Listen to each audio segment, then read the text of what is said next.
ఆ విధంగా ఆ మాంత్రికురాలతో కలిసిన ఫ్రాంక్లిన్ ద్వారా ఎంతోమంది అమ్మాయిల్ని క్షుద్రశక్తులకు బలి ఇచ్చేవాడు.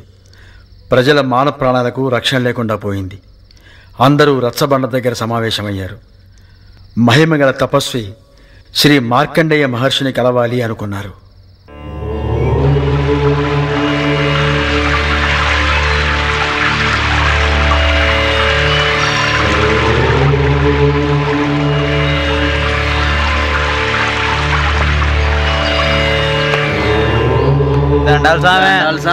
చెప్పండి నాయన, ఏమిటిలా వచ్చారు? సర్వం తెలిసిన మహాపురుషులు మీరు. మీకు తెలియందేముంది స్వామి? ఆ ఫ్రాంక్లిన్ ద్వారా ఆ మహామాంత్రికురాలు చేసే క్షుద్ర పూజలకు అడ్డు ఆపు లేకుండా పోతుంది స్వామి. స్వామి, మాకు మన శాంతి లేకుండా పోయింది స్వామి. అవును స్వామి. అవును స్వామి.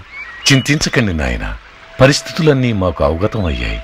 దుష్టశక్తులు నాశనమయ్యే తరుణం ఆసన్నమయ్యింది.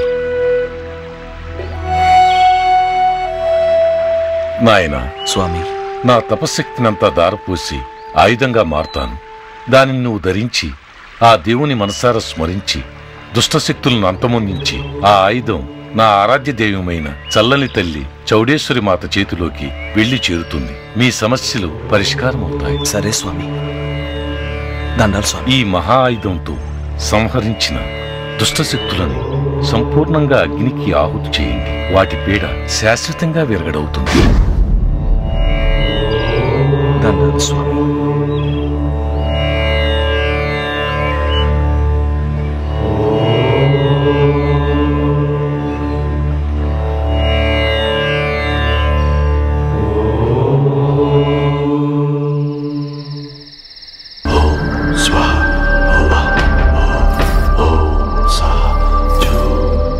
దుష్ట మాంత్రికురాల, నేటితో నీ ఆయువు మూడింది. ఎవర్రా నువ్వు? ఈ మహామాంత్రికురాల్ని ఎదిరించాలని వచ్చావా? నీ క్షుద్ర శక్తులను నాశనం చేయడానికి మహిమాన్వితమైన దైవశక్తులతో వచ్చాని. ఇక నువ్వు తప్పించుకోలేదు. అర్భకుడా, నా క్షుద్ర శక్తుల ముందు నీ దైవశక్తి ఏ పాటిదిరా?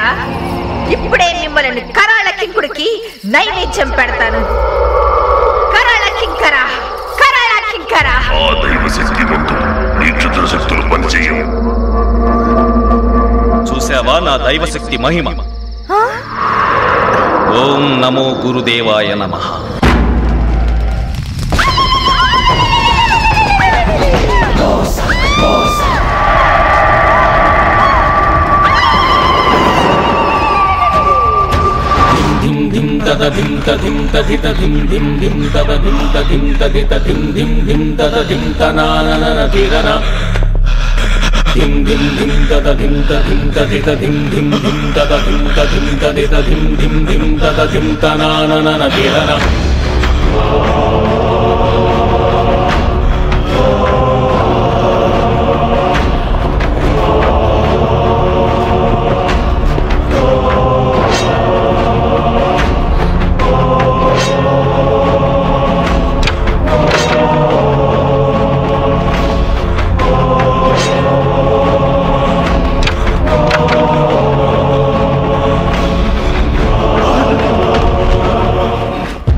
వర్షం వచ్చింది.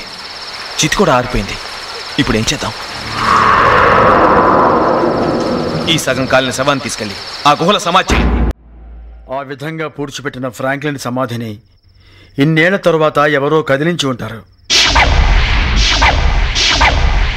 అప్పట్లో తీరని కోరికలు తీర్చుకునేందుకు, ఆగిపోయిన క్షుద్ర పూజలు తిరిగి ప్రారంభించేందుకు ఆత్మరూపంలో ఉన్న ఫ్రాంక్లిన్ డెఫినెట్గా ఇక్కడ తిరిగి వస్తాడు.